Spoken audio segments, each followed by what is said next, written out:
Function হচ্ছে, কেমন সুন্দর পাড়ায় ফাংশন হতো না? এটা একটা পাড়া, হারিয়ে যাওয়া পাড়া, স্বপ্নময়লে। আর সেখানে একটা হারিয়ে যাওয়া বাড়ি, 5 নম্বর বাড়ি।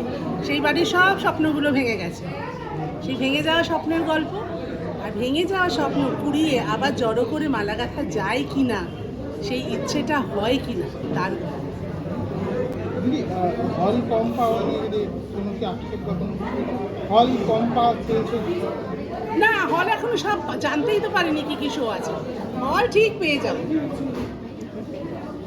ঠিক পেয়ে যাবো, কনফিডেন্ট।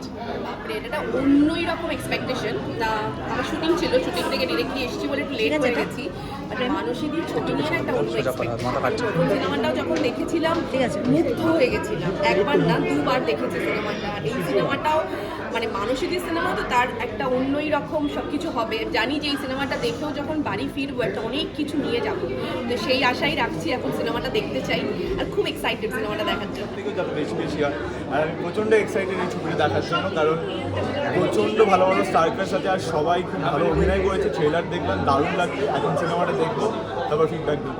বলবো সবাই মানে সিনেমাটা দেখুন, ভালো তো লাগবেই। আমি কনফিডেন্ট, ওভার কনফিডেন্ট। সবাইকে বলুন হলে গিয়ে সিনেমাটা দেখতে।